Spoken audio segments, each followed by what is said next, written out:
اعوذ باللہ من الشیطان الرجیم بسم اللہ الرحمن الرحیم قل انی نہیت ان اعبد الذین تدعون من دون اللہ قل لا اتبع اہواءکم قد ضللت اذا وما انا من المہتدین۔ اے حبیب فرما دیجئے انی نہیت، میں منع کیا گیا ہوں کہ عبادت کروں ان کی جن کی تم اللہ کے سوا عبادت کرتے ہو۔ قل اے حبیب فرما دیجئے لا اتبع اہواءکم، میں نہیں پیروی کرتا تمہاری خواہش کی، قد ضللت، اگر میں ایسا کروں تو گمراہ ہو جاؤں، اذا وما انا من المہتدین، اور میں ہدایت یافتوں میں سے نہ ہوں، ہدایت یافتہ لوگوں میں سے نہ ہوں گا۔ اس آیہ مبارکہ میں اللہ رب ذوالجلال نے نبی پاک علیہ الصلوۃ والسلام کو حکم ارشاد فرمایا کہ حبیب آپ ان مشرکین کو فرما دیجئے کہ جن کی تم عبادت کرتے ہو اپنے ہاتھوں سے ہی تم ان کو بنا کے ان پتھروں کی عبادت کرتے ہو کہ جو تمہارے کسی نفع نقصان کے مالک ہی نہیں، کہ تم ان کے اپنی طرح انسانوں کی طرح اعضاء بناتے ہو، آنکھیں بناتے ہو، اسی طرح ان کا وہ مجسمہ اور پتلا بناتے ہو اور ان کے ہاتھ بھی بناتے ہو، لیکن ان میں قوت رکھ ہی نہیں سکتے، اور نہ ان میں وہ قوت ہے کہ جو ان کو اعضاء کہا جائے کہ وہ چل کے جو پاؤں تم ان کے لیے بناتے ہو وہ انہی پاؤں سے چل کے تمہاری مشکل حل کرنے کے لیے آئیں یا تمہاری کسی فریاد کو سنیں، تو تم اپنے ہی، اور عقل بھی اس بات کا جو ہے وہ رد کرتی ہے کہ جو اپنے سے بھی کم درجے کی گھٹیا اور حقیر چیز ہو اس کی عبادت کیسے کی جا سکتی ہے، اس کو معبود کیسے بنایا جا سکتا ہے۔ تو جس کے ہاتھ بھی تم اس طرح سے ساری چیزیں بنا کے اور پھر وہ تمہارے کسی نفع نقصان پر وہ اپنے آپ سے بیچارہ مکھی بھی نہ اڑا سکے، وہ تمہاری کیا فریاد سنے گا، تمہاری کیا مشکل حل کرے گا، اور وہ کیسے معبود ہو سکتا ہے؟ تمہاری عقلیں کہاں گم ہو چکی؟ کیا تمہیں سمجھ نہیں آتی؟ یہ مشرکین کو اللہ نے خطاب فرمایا کہ اے حبیب آپ ان کو فرما دیجیے اور فرمائیے کہ میں ان کی عبادت نہیں کرتا جس کی تم عبادت کرتے ہو۔ لا اتبع اہواءکم، اس پر امام بغوی نے لکھا کہ میں یعنی من عبادت الاوثان، اور اسی طرح سے فقراء سے دور، ان کو فقراء کو دور کرنا، اس چیز میں تمہاری پیروی نہیں کر سکتا۔ جیسا کہ مشرکین مکہ بتوں کی عبادت بھی کرتے تھے اور اسی طرح سے وہ یہ بھی کہتے تھے کہ جو صحابہ کرام آپ کے پاس یہاں بیٹھے ہیں ان کو آپ اٹھائیے، یہ غریب لوگ ہیں، ہم ان کے ساتھ نہیں بیٹھنا چاہتے۔ اس قسم کی طرح طرح کی انہوں نے بری باتیں کہیں، جیسے کہ وہ گھٹیا لوگ تھے تو انہوں نے گھٹیا باتیں کہیں، تو اللہ نے فرمایا حبیب آپ ان کو فرما دیجئے میں تمہاری یہ جو خواہشات ہیں نا ان کی پیروی نہیں کرتا، میں تمہاری، اگر میں ایسا کروں بفرض محال، ایسا نبی سے ہو ہی نہیں سکتا، یہ محال ہے، یہ ہو ہی نہیں سکتا، اگر میں ایسا کروں ہمارے لیے یہ جو ہے یہ ایک تعلیم بھی ہے اور پوری امت کے لیے، آئندہ قیامت تک آنے والے آخری آدمی کے لیے بھی کہ قد ضللت، تو میں اگر ایسا کروں تو میں گمراہ ہو جاؤں، کیونکہ بتوں کی عبادت یہ بھی گمراہی ہے، تباہی ہے، شرک ہے، سب سے بڑا ظلم ہے۔ وما انا من المہتدین، اور فرمائے کہ میں ہدایت یافتہ میں سے نہ ہوں گا۔ گرامی قدر حضرات، ہم قرآن مقدس کو پڑھتے ہیں اور اسی طرح سے قرآن مقدس کے ذریعے سے ان اللہ رب ذوالجلال کے مبارک اور لا یزال کلام کے کہ جس کا کوئی ثانی ہی نہیں جس کلام کا، اور نہ کوئی اس کا رد پیش کر سکا ہے مخلوق میں، کیسے کوئی پیش کر سکے کہ جب رب کا کلام ہے تو رب کے کلام کی کون جو ہے وہ اس کی تردید کر سکتا ہے یا اس کے رد میں کوئی کلام پیش کر سکتا ہے اس کے مقابلے میں۔ تو ہم اس کلام مقدس کے ذریعے سے اپنے عقیدے اور عمل کی اصلاح کرتے ہیں، اپنے عقیدے اور عمل کی یہی آیات ہے، چونکہ یہ وہ خاص مقام ہیں کہ جن کو جب تک صحیح طرح سے بیان نہ کیا جائے تو ایک تشویش سی رہتی ہے، آدمی شش و پنج میں رہتا ہے۔ امت کو اور کئی ایسے سادہ لوگ اور سچے مسلمانوں کو اس قسم کی اور دیگر اللہ رب ذوالجلال کی آیات جو ہیں، یہ فرامین جو ہیں، یہ آیتیں پڑھ کے جو بتوں پہ فٹ کرنی تھی یا بتوں کے متعلق اور مشرکین کے رد میں نازل ہوئی تھی، وہ اہل اسلام پہ جو ہے وہ اس کو بیان کر کے اور امت کے جو ہے وہ ایک اکثریت کو وہ کافر اور مشرک اور اس قسم کی جو ہے وہ بری چیزوں کی طرف ان کی نسبت کرتے ہیں اور ان کی بغیر کسی وجہ کے ویسے ہی تکفیر کرتے ہیں، حالانکہ یہ محل اور مقام ہی نہیں کہ یہ اولیاء کے بارے میں نازل ہوئی ہو۔ تو یہ تدعون یدعون سے ان کو یہ ایک جو ہے وہ غلطی لگتی ہے کہ تدعون یدعون، ہر جگہ پہ پکار، اب توجہ سے سماعت کیجئے گا، پکارتے ہو یا رسول اللہ کہتے ہو یا غوث اعظم کہتے ہو یا علی کہتے ہو، یہ تمام چیزیں، لہذا تم نے شرک کر دیا. کیوں؟ کیونکہ تم نے پکارا تو اللہ کے سوا جس کو بھی پکارا جائے. دیکھو تدعونا، تم پکارتے ہو من دون اللہ، اللہ کے سوا، تو لہٰذا جو بھی پکارے گا، جس کو بھی پکارے گا، دور سے پکارے گا کسی نبی ولی کو، لہٰذا وہ جو ہے وہ مشرک ہو گیا، کافر ہو گیا، بڑے جلدی مشرک کافر ہو گیا. پیچھے جو فرمایا گیا یہاں پہ ہر جگہ پہ، یہ عربی زبان ہے، ہر جگہ پہ یدعون تدعون کا معنی یہ پکار نہیں ہوتا، بلکہ اس کو علم بلاغت کی اصطلاح میں مجاز مرسل کہتے ہیں. یہ بہت بڑی بات ہے، میں نے صرف اس کو جو ہے وہ اس کو صرف ٹچ دیا ہے. مجاز مرسل یعنی چونکہ یہ پکار اور دعا یہ عبادت کا ایک جز ہے، تو لہٰذا عبادت کو تدعون سے تعبیر کیا گیا، عبادت کو تدعون سے تعبیر کیا گیا ہے. تو فرمایا گیا کہ اے حبیب آپ فرما دیجئے، جیسا کہ دیکھیں اسی آیت میں پچھلا لفظ جو ہے، اے حبیب آپ فرما دیجئے نہیتو، میں منع کیا گیا ہوں، فعل ماضی مجہول کا یہ صیغہ ہے، ان اعبدا، کہ عبادت کروں میں، کس کی؟ الذین، ان کی، تدعون من دون اللہ، جن کی تم عبادت کرتے ہو اللہ کے سوا. یہ اعبدو عبادت ہے، جیسے ایاک نعبدو، ایاک نعبدو، وہاں بھی یہ غلط مطلب بیان کیا جاتا ہے. ہم نے وہاں بھی جب پچھلے سال شروع کیا تھا قرآن مقدس کا ترجمہ اور تفسیر، تو سورہ فاتح شریف میں ہم نے اس بات کو واضح کیا تھا کہ ایاک نعبد و ایاک نستعین کا معنی یہ ہے کہ اے اللہ جب ہم تیری عبادت کرتے ہیں تو عبادت کی حالت میں تجھ سے مدد مانگتے ہیں. یہ واو حالیہ ہے، چاہے وہ علم نحو کی جو گرامر کی جتنی بھی کتابیں ہیں بڑی، ان میں دیکھ لیا جائے، ان میں الفیہ ابن مالک کی شرح ہے. یہ جو کہ ریکارڈنگ ہے تو کئی طالب علم بھی میری سنیں گے اس بات کو، تو وہ ان سے انشاءاللہ یقیناً علماء سے تو ہم سیکھتے ہیں، لیکن طالب علم جو ابتدائی طالب علم ہو یا ایسے، تو وہ ضرور جو ہے وہ اس بات کو ڈھونڈیں اور جو ہے وہ اس پہ تحقیق کریں کہ یہ واو کون سی ہے. تو یہ الفیہ ابن مالک ہمارے درس نظامی میں کتاب پڑھائی جاتی ہے شعروں کی صورت میں گرامر کی، اور اس میں قواعد و ضوابط عربی کے بیان کیے جاتے ہیں. تو اس کی شرح ہے شرح ابن عقیل، اور شرح ابن عقیل پہ حاشیہ ہے حاشیہ منحۃ الجلیل، یہ تمام جو ہے وہ عربی میں ہے. تو اس میں انہوں نے یہی لکھا ہے کہ یہ جو ایاک نعبد و ایاک نستعین میں جو واو ہے یہ حالیہ ہے، حالت کو، کہ جب ہم عبادت تیری کر رہے ہوتے ہیں تو اس وقت تیرے سوا ہم اس حالت میں کسی کی بھی مدد نہیں چاہتے، مدد چاہتے ہیں تو صرف تیری ہی چاہتے ہیں. یہ مطلب ہے. تو اعبد و نعبد و عبادت یعنی کسی کو پوجنا. تو یہ وہ چونکہ مشرکین ان کو پوجتے تھے، عبادت کرتے تھے، ان کی تعظیم کرتے تھے، ان پہ چڑھاوے چڑھاتے تھے، ان کو سجدے کرتے تھے، ان کو خدا مانتے تھے. ہم اللہ کے سوا کسی کو خدا اور الہ نہیں مانتے. یہ ہمارا جو ہے وہ کسی عام آدمی کو بھی جو بالکل پڑھا لکھا نہ ہو، میلاد 11ویں کرتا ہو، اس سے آپ پوچھے تو کہے گا وحدہ لا شریک، اللہ کی ذات ہے اور وہی معبود برحق ہے، اس کے سوا جو ہے وہ عبادت کا مستحق ہے ہی کوئی نہیں. چاہے زمین و آسمان جتنے بھی مخلوقات ہیں زمین و آسمان میں، سب کا معبود وہی اللہ رب ذوالجلال ہے. تو یہ ہمارا عقیدہ ہے الحمدللہ توحید کا. تو فرمایا کہ ان اعبد الذین، ان اعبد، اب اعبد کا معنی ہے عبادت، اسی طرح تدعون کا معنی بھی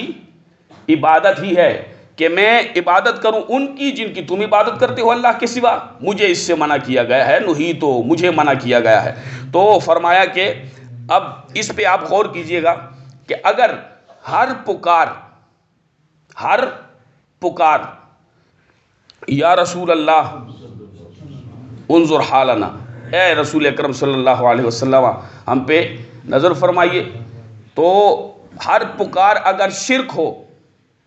توجہ سے، ہر پکار اگر شرک ہو تو پھر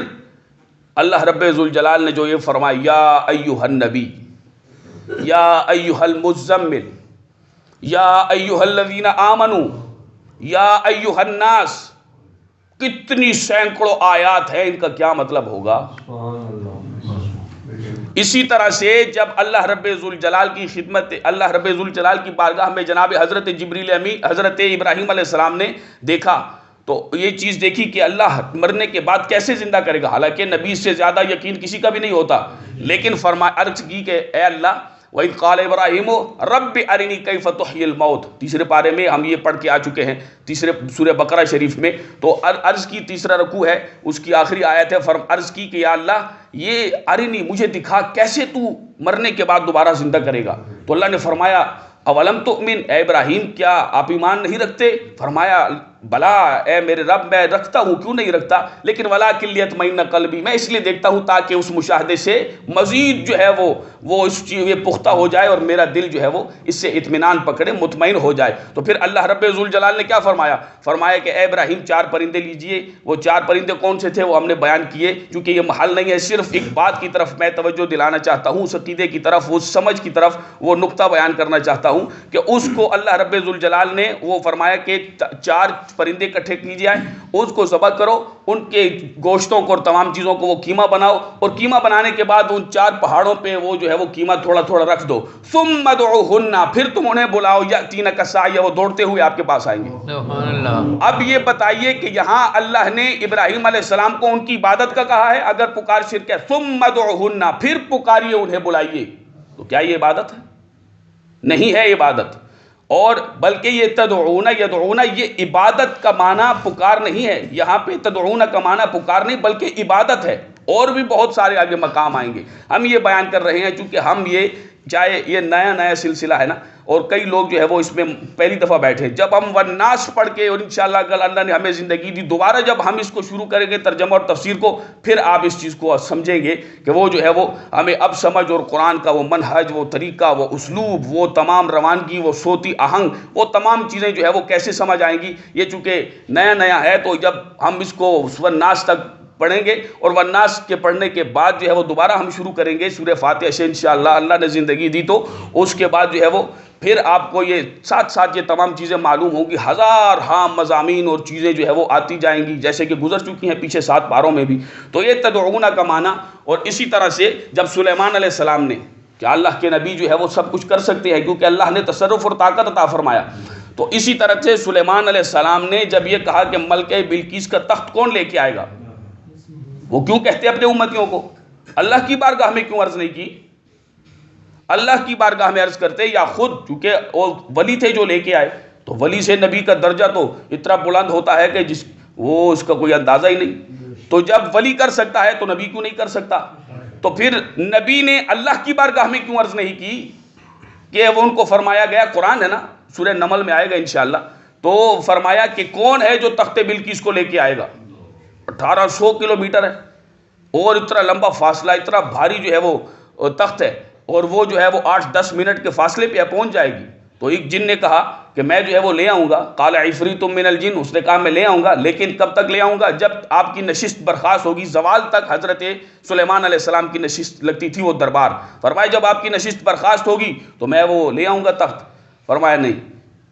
پھر دوسرا اٹھا، قال الذی عندہ من الکتاب، جس کے پاس کتاب کا کچھ علم تھا، یعنی زبور کا۔ سلیمان علیہ السلام حضرت داؤد علیہ السلام کے فرزند ہے، اور حضرت داؤد علیہ السلام پر اللہ نے اپنی کتاب زبور کو اتارا تھا، تو حضرت سلیمان علیہ السلام نے، اس نے جب عرض کی کہ میں پلک جھپکنے، یعنی پلک جھپکے گی تو اس سے پہلے جو ہے وہ میں حاضر کر دوں گا۔ یہ طاقت، یہ موج، یہ کرامت، یہ کیا ہے؟ یہ اللہ نے عطا فرمائی ہے، اور ہمارے یہی عقیدہ ہے۔ اب جو ہے وہ پکارتے ہیں، آپ اس پر ایک اور دلیل ہم پیش کرتے ہیں، جیسا کہ حضرت ابراہیم علیہ السلام کو اللہ رب ذوالجلال نے سورہ حج میں، اللہ رب ذوالجلال نے ارشاد فرمایا، اے ابراہیم اعلان کرو، سب کو آواز دو کہ تمام لوگ میرے گھر کا حج کریں۔ تو ابراہیم علیہ السلام نے عرض کی، یا اللہ میں یہاں سے آواز دوں گا تو یہ سارے لوگ جہان کے کیسے سنیں گے میری آواز؟ فرمایا علیک النداء وعلینا البلاغ، تم پر پکارنا ہے، تم پکارو، اور کام ہمارا ہے پہنچانا، ہمارا کام ہے۔ تو جناب حضرت تمام تفاسیر کی بات کر رہا ہوں، امہات تفاسیر، بڑی بڑی، ابن جریر، ابن کثیر، جمل ہو، چاہے جلالین ہو، چاہے بیضاوی ہو، جتنی بڑی بڑی تفاسیر ہے، بحر المحیط ہے، اب میں کن کن کے نام لوں، اور تمام کی جو ہے تمام تفاسیر میں لکھا کہ حضرت ابراہیم علیہ السلام نے جب اللہ کے حکم سے آواز دی تو اللہ رب ذوالجلال نے جو ابھی تک باپوں کی پشتوں میں تھے، پیٹوں میں، اور ماؤں کے رحموں میں تھے، سب نے اللہ رب ذوالجلال کے حضرت خلیل اللہ کی آواز کو سنا، اور جس نے جتنی بار لبیک کہا اللہ نے اس کو اتنی بار کعبہ شریف کی زیارت جو ہے وہ نصیب فرمائی۔ یہ تمام تفاسیر میں پھر جو ہے اعتراض ہو جاتا ہے، کیا وہ تو اللہ نے پہنچائی تھی آواز؟ تو ہم کہتے ہیں میاں، ہم جب کہتے ہیں یا رسول اللہ انظر حالنا، یہ بھی تو اللہ ہی پہنچاتا ہے، اللہ ہی پہنچاتا ہے۔ کس نے کہا کہ اللہ کے پہنچانے کے بغیر ہم میں اتنی طاقت ہے، یا یہ کہ کوئی اللہ کی اس طاقت کے بغیر ہی سب کچھ چاہتا ہے؟ پیچھے ہم بیان کر چکے ہیں کہ اللہ کے اذن کے بغیر تو پتہ نہیں ہلتا، تو یہ اللہ ہی کی طاقت دی ہوئی ہے کہ وہ سنتے ہیں۔ جیسا کہ وہ حضرات کہتے ہیں کہ نبی پاک علیہ الصلوۃ والسلام، ہاں یہاں سے پکارنا جائز نہیں ہے، لیکن حضور علیہ الصلوۃ والسلام کے روضہ شریف کے پاس جائیں تو وہاں صلاۃ، تو بھائی وہاں بھی تو پتہ نہیں کتنے دور ہے، آپ کہیں سے سنتے ہیں، آپ یہاں سے پکارتے ہیں، پتہ نہیں کہاں سے وہ مدینہ شریف میں بھی، تو جی وہ یہ منطق ہمیں سمجھ نہیں آتی کہ یہ کیا ہے کہ وہاں سے سنتے ہیں اور یہاں سے نہیں سنتے۔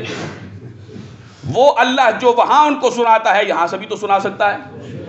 اس پر قادر ہے۔ تو یہ تمام چیزیں کہ کوئی پکار وغیرہ، وہ پکار سے مراد وَأَنَّ الْمَسَاجِدَ، سب سے پہلے دلیل ان کی یہ ہے ان حضرات کی، وَأَنَّ الْمَسَاجِدَ، ان کی مسجدوں میں بھی لکھا ہوتا ہے وَأَنَّ الْمَسَاجِدَ لِلَّهِ فَلَا تَدْعُوا مَعَ اللَّهِ أَحَدًا، کہ مساجد اللہ ہی کے لیے ہے، بس اس میں جو ہے وہ کسی کو وہ پکار مانا کرتے ہیں، حالانکہ اس سے یہ ہے کہ مشرکوں کو کہا جا رہا ہے کہ عبادت اللہ کے سوا کسی کی نہ کرو مسجدوں میں عبادت۔ تو پھر ہم یہ کہتے ہیں کہ اگر ہر پکار شرک ہے، توجہ، ہر پکار اگر شرک ہے تو پھر تم مسجد میں کھڑے ہو کے حی علی الصلاۃ، آؤ نماز کی طرف، نعوذ باللہ اللہ کو نماز کے لیے پکارتے ہو۔ ہر پکار اگر شرک ہے تو حی علی الصلاۃ اور نماز کی طرف، حی علی الفلاح اور کامیابی بھلائی کی طرف، کس کو پکار رہے ہو مسجد میں کھڑے ہو کے؟ کیا یہ شرک نہیں ہے؟ یہ بات نہیں ہے، بات پکار کی، وہ تدعون کو تعبیر کیا گیا ہے عبادت سے، کہ وہ مشرک جو ہے وہ اللہ کے سوا بتوں کی عبادت کرتے تھے، ان کی تعظیم کرتے تھے، ان کے سامنے سجدے کرتے تھے، کرتے ہیں۔ بت پرست جو ہے، ہم اولیاء کاملین کو اللہ کی مخلوق مانتے ہیں، ہم معبود اللہ کے سوا کسی کو نہیں مانتے، اور نہ ہی اللہ کے سوا زمین و آسمان والوں کا کوئی معبود ہے ہی نہیں۔ جو بھی اللہ طاقت عطا فرماتا ہے ان کو طاقت عطا فرمائی ہے، جو ہم بات کہتے ہیں یہ اللہ ہی پہنچاتا ہے ان کو۔ تو ہم تو بلکہ یہ کہتے ہیں، میں ایک بات یہ عرض کروں گا اس پہ، کہ جو قریب آدمی ہے، اب آپ جو ہے وہ ہم سب قریب بیٹھے ہیں، میں آپ کی بات سن رہا ہوں، یا کوئی سبحان اللہ یا ماشاء اللہ اللہ کی پاکی بیان کرتا ہے، اللہ کی شان بیان کرتا ہے، تو ایک آدمی کی آواز دوسرے تک، یا میں آپ سے مخاطب ہوں تو میں اپنی بات جو ہے وہ آپ تک پہنچا رہا ہوں، تو یہ حقیقت میں تو میں خود نہیں پہنچا رہا، حقیقت میں تو اللہ ہی پہنچا رہا ہے قریب کی۔ تو جو اہل سنت جن کا یہ عقیدہ ہو کہ قریب سننے والا بھی اپنے آپ سے نہیں سنتا، اللہ ہی پہنچاتا ہے، تو پھر وہ سینکڑوں ہزاروں میل دور کے فاصلے پر، جہاں عادی سبب ہی، حواس ظاہرہ کا یہ سلسلہ ہی ختم ہو جاتا ہے، عادی سبب ہی ختم ہو جائیں، تو ان تک پہنچنے میں پھر کوئی کسی کو کیسے مستقل سمجھ سکتا ہے؟ اللہ کے چاہے کے بغیر کوئی کیسے سمجھ سکتا ہے کہ ان کو اللہ کے چاہے کے بغیر طاقت ہے؟ بلکہ جو قریب سے سنتا ہے، چاہے دور سے سنتا ہے، چاہے کوئی سناتا ہے، جو بھی ہے وہ اللہ ہی کی طاقت سے سناتا ہے، اللہ ہی کی طاقت سے سنتا ہے۔ یہ تمام چیزیں یاد کرنے کی ہیں، جو اکثر جو ہے وہ اس چیز کا دھوکہ، وہ خود بھی حضرات بعض جو ہے وہ نہیں سمجھتے، ہمارے بعض لوگ سن کے اور اس قسم کی، چونکہ انہوں نے ان چیزوں کو سمجھا نہیں ہوتا۔ ہم جب تک قرآن کے قریب نہیں آئیں گے، عقائد کو، ان چیزوں کو نہیں سیکھیں گے، تو پھر کیسے سمجھ آئے گی؟ اب کیسے پتہ ہوگا؟ تدعون پکارتے ہیں، او ہو پکار تو شرک ہو گیا، کیا ہو گیا؟ تباہی ہو گئی، ہم تمہاری تو ساری نمازیں گئی، ہم 11ویں شریف مناتے ہیں، ہم یا غوث پاک کہتے ہیں، ہمارے باپ دادا تو سارے نعوذ باللہ مشرک تھے، اگر وہ مشرک تھے تو پھر نکاح کیسے ہوا اور آپ کی کیا حالت ہے؟ یہ بھی بیان فرمائیں ضرور۔ استغفر اللہ العظیم۔ تو یہ بیان فرمایا کہ وما، اگر میں ایسا کروں تو وما انا من المہتدین، میں ہدایت یافتہ لوگوں میں سے نہیں ہوں گا، کیونکہ ہدایت یافتہ وہ ہے کہ جو اللہ ہی کی عبادت کرے، جو اللہ کی مخلوق سے محبت رکھے، اور وہ امیر غریب کا فرق نہ کرے۔ وہ چونکہ امیر بھی اللہ کا بندہ ہے اور غریب بھی اللہ کا بندہ ہے، اور دونوں کلمہ پڑھنے والے ہیں، شریعت کے تابع ہیں، شریعت پہ جو ہے وہ عمل کرنے والے ہیں، تو لہٰذا ان سب سے محبت کرنا یہ اخلاقی فریضہ ہے، یہ اچھی بات ہے، اور اسلام نے اسی کا درس دیا ہے۔ آگے فرمایا قل انی علی بینۃ من ربی وکذبتم بہ ما عندی ما تستعجلون بہ ان الحکم الا للہ یقص الحق وهو خیر الفاصلین قل لو ان عندی ما تستعجلون به لقضی الامر بینی وبینکم واللہ اعلم بالظالمین۔ اے حبیب آپ فرما دیجئے، انی علی بینۃ من ربی، بے شک میں اپنے رب کی طرف سے روشن دلیل پر ہوں، وکذبتم بہ، اور تم اس کو جھٹلاتے ہو، ما عندی، نہیں ہے میرے پاس، ما تستعجلون بہ، جس کی تم جلدی کر رہے ہو، ان الحکم الا للہ، حکم صرف اللہ ہی کا ہے، یقص الحق، وہ حق بیان فرماتا ہے، وہو خیر الفاصلین، اور وہ سب سے زیادہ بہتر فیصلہ کرنے والا ہے۔ قل اے حبیب آپ فرما دیجئے، لو اگر انا عندی ہوتا میرے پاس وہ جو تستعجلون بہ جس کی تم جلدی مچا رہے ہو، لقضی الامر تو پھر فیصلہ تمام ہو چکا ہوتا میرے اور تمہارے درمیان، واللہ اعلم بالظالمین، اور اللہ خوب جانتا ہے ظالموں کو۔ اس میں اس بات کی طرف اشارہ فرمایا گیا، یہ بات ارشاد فرمائی گئی کیونکہ وہ لوگ ایسے عقل سے پیدل لوگ تھے کہ وہ کہتے تھے آپ ہمارے اوپر عذاب اتروائیے، اے اللہ کے نبی اگر آپ نبی ہیں تو ہمارے اوپر عذاب اتروائیے، تو پھر ہم آپ کو جو ہے وہ حق بھی مانیں گے۔ تو اللہ نے فرمایا کہ میں عذاب اتارتا ہے اللہ، میں تمہاری طرف صرف جو ہے وہ مبشرین و منذرین، میں مبشر اور نذیر بنا کے بھیجا گیا ہوں۔ جو بات میں کہتا ہوں تم اس پہ عمل کرو، اور چیزیں جس چیز کا میں نے دعویٰ نہیں کیا تم وہ چیزیں مجھ سے نہ مانگو، ان چیزوں کا تم مجھ سے مطالبہ نہ کرو، بلکہ جو میں اپنے رب کی طرف سے روشن دلیل پر ہوں جس کو تم جھٹلا رہے ہو، اور میرے پاس وہ چیز نہیں، یعنی عذاب اتروانا یہ تو اللہ اتروائے گا۔ ہاں اے حبیب اگر آپ دعا کرتے ہیں تو پھر جو ہے وہ ہم ان کو جو ہے وہ ذلیل و رسوا کریں گے، ایک لمحے کے لیے بھی پھر ان کو مہلت نہیں ملے گی، جیسا کہ گزشتہ انبیاء نے دعا کی۔ حضرت موسیٰ علیہ السلام نے دعا کی فَافْرُقْ بَيْنَنَا وَبَيْنَ الْقَوْمِ الْفَاسِقِينَ، ان بے حکموں، ان فاسقوں، ان بدکاروں اور ہمارے درمیان اللہ جدائی ڈال دے۔ تو پھر اللہ نے ان کو اس غم کے عذاب میں مبتلا کیا، وادی تیہ میں وہیں مرے 40 سال بھٹک بھٹک کے وہ بنی اسرائیل۔ اسی طرح سے جو مائدہ جو آسمان سے دسترخوان اترا، انہوں نے عیسیٰ علیہ السلام نے جب دعا کی تو ان لوگوں کو بھی جو ہے وہ ذلیل و رسوا کیا گیا، بندر اور خنزیر بنا دیا گیا، وہ خنزیر بنا دیا گیا، 5000 مردوں کو خنزیر بنا دیا گیا۔ اسی طرح سے اگر اے حبیب آپ دعا کریں تو ان کو ہم تباہ و برباد کر کے رکھ دیں، نیست و نابود کر دیں۔ اور اسی طرح سے اے حبیب مکرم صلی اللہ علیہ وسلم آپ ان سے فرمائیے یہ جو ہے کہ میں روشن دلیل پر ہوں اللہ کی طرف سے، اس کو تم جھٹلا رہے ہو۔ اللہ حق بیان فرماتا ہے اور وہی سب سے بہتر فیصلہ فرمانے والا ہے۔ اے حبیب آپ فرما دیجئے کہ ان عندی ما تستعجلون بہ، اگر میرے پاس وہ عذاب ہوتا، میں اگر جو تم مجھ سے ما تستعجلون بہ کہ جس کا تم جو ہے وہ مجھ سے مطالبہ کر رہے ہو، تم نے جلدی مچا رکھی ہے، لقضی الامر بینی و بینکم، تو پھر کیا ہوتا کہ پھر کام تمام ہو جاتا، پھر تم یہ جو سانس لے رہے ہو اس قسم کی باتیں کر رہے ہو، تمہیں اس جاڑ جکاڑ کی طرح، اس گند کی طرح تمہیں زمین سے پاک کر دیا جاتا،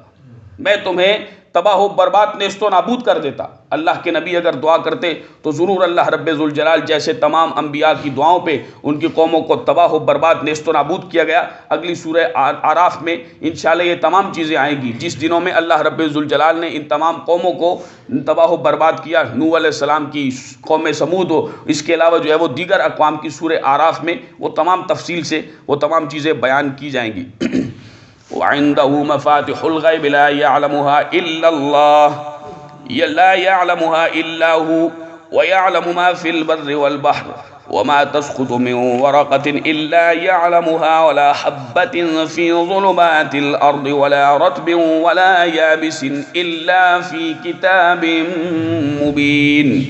اور غیب کی کنجیاں اللہ ہی کے پاس ہیں، لا یعلمها الا هو، اس کے سوا ان کو کوئی نہیں جانتا، ویعلم، اور جانتا ہے، ما فی البر، جو کچھ خشکی میں ہے، والبحر، اور جو کچھ تری میں ہے، وما تسقط من ورقۃ، اور کوئی پتا نہیں گرتا، الا یعلمها، مگر اللہ اس کو جانتا ہے، ولا حبۃ، اور کوئی دانہ زمین کی تاریکیوں میں اللہ اس کو جانتا ہے، ولا رطب ولا یابس، اور نہ کوئی خشک ہے اور نہ تر، الا فی کتاب مبین، مگر وہ روشن کتاب میں لکھا ہوا ہے۔ اب دیکھیں میں اکثر یہ بات کہتا ہوں کہ جتنی بھی چیزیں ہیں وہ قرآن ان کا اصول بیان کرتا ہے۔ علم غیب دکھاؤ قرآن میں کہاں ہے؟ ہم کہتے ہیں تم نماز پڑھتے ہو، پڑھتے ہیں، فجر میں کتنے فرض ہیں؟ 2 فرض ہیں، بتاؤ قرآن میں کہاں لکھا ہے؟ نہیں، پھر کیوں پڑھتے ہو؟ قرآن میں نہیں لکھا تو، اس کا طریقہ نہیں لکھا، اس کے فرائض و واجبات قرآن میں نہیں لکھے، کہ فرائض قرآن کے جو ہے وہ اس کی شرائط کیا ہے، فرائض کیا ہے نماز کی، اس سے پہلے کیا کر رہا ہے کیا نہیں کرنا، بتاؤ قرآن میں کیا لکھا ہے، تم ایسا کیوں کرتے ہو؟ تو یہ عقل مندوں کی یہ نشانی ہے، قرآن اصول بیان کرتا ہے، اس سے علماء نے استدلال فرمائے ہیں تمام، ورنہ کہیں بتاؤ کہاں لکھا ہے یا ایھا الذین آمنوا کلوا السمک، اے ایمان والوں مچھلی کھاؤ، بتاؤ قرآن میں کہاں لکھا ہے؟ پوچھتے ہیں نا ہم، جواب دو اس کا، میلاد کہاں لکھا ہے، یہ کہاں لکھا ہے، ہاں اذان دے تو ہر نماز کے لیے جی دیتے ہیں، بتاؤ قرآن میں کہاں لکھا ہے؟ تو اس قسم کی یہ جاہلانہ سوال ہے، یہ بالکل بیچارے قسم کے غیر سنجیدہ لوگ جو علم سے جن کی بالکل کسی قسم کی وابستگی نہیں، جو رٹے رٹائے جملے بیچارے اس قسم کی بات کرتے ہیں۔ بھائی قرآن اصول بیان کرتا ہے، پیچھے بھی لا اقول اعلم الغیب، اے حبیب آپ فرما دیجئے قل لا اقول لکم اعلم الغیب، یا میرے پاس خزانے نہیں اور میں جو ہے وہ نہیں جانتا، کس کو؟ خود غیب کو نہیں جانتا۔ خود غیب کی نفی یعنی بغیر کسی کے عطا کیے، اس کی نفی اللہ رب ذوالجلال نے حضور سے کروائی ہے، اور یہی ہمارا عقیدہ ہے، ہم اس کو بار بار بیان کر چکے ہیں۔ یہ آیت جو ہے وَعِندَهُ مَفَاتِحُ الْغَيْبِ لَا يَعْلَمُهَا، اس پر بھی علماء نے لکھا ہے، عنایت القاضی تفسیر میں لکھا ہے کہ ہاں بے شک اللہ کے بتائے بغیر کچھ نہیں جانتا، اور یہ اس چیز کی بات ہے کہ جو اللہ رب ذوالجلال کسی کو بتائے بغیر وہ کسی پر ظاہر نہیں ہوتی، ہاں اللہ رب ذوالجلال بتائے، اور وہ ثابت ہے، امام ساوی نے بھی لکھا ہے حاج جلالین کے حاشیے میں، وہ بھی عربی میں، یہ جتنے بھی میں نام لے رہا ہوں یہ سینکڑوں سال جو ہے وہ سو سالیں جو ہے وہ سو بلکہ نہیں اس سے بھی زیادہ سال پرانی تفاسیر ہے جو اس دور کے قریب تھے، وہ علم کا بہت بڑا بلند دور تھا، اس میں جو ہے وہ تمام علماء نے تمام چیزیں موجود ہیں۔ امام ساوی نے بھی یہی بیان کیا ہے کہ اللہ رب ذوالجلال نے تو بعض انبیاء کو، اولیاء کو بعض غیب پر جو ہے وہ مطلع فرمایا ہے، غیب کی خبریں اور غیب کا علم عطا فرمایا اللہ رب ذوالجلال نے اپنے انبیاء کو اور اولیاء کو۔ تو یہ تمام چیزیں اس پر انشاءاللہ ہم کل بات کریں گے، یہ بھی علم غیب پر حضور علیہ الصلوۃ والسلام کے علم شریف پر یہ بڑی زبردست دلیل ہے۔ یہ بات یاد رکھیں، قرآن اصول بیان کرتا ہے، کوئی چیز بھی واضح، ٹماٹر کھاؤ، پیاز کھاؤ، مرچیں اور ادرک کھاؤ، کیوں کھاتے ہو پھر قرآن میں نہیں لکھا؟ تو یہ چیز نہیں ہے، اصل چیز ہے اصول، اصل جو ہے وہ قرآن میں ہر چیز کی موجود ہے، یہ قرآن اصول بیان کرتا ہے۔ اللہ رب ذوالجلال ہم سب کو عمل اور عقیدے کی اصلاح کی توفیق نصیب فرمائے، ہمیں گمراہوں سے اور گمراہی سے ہر وقت اور ہر مومن مسلمان کو محفوظ رکھے۔ وما علیہ الا البلاغ المبین۔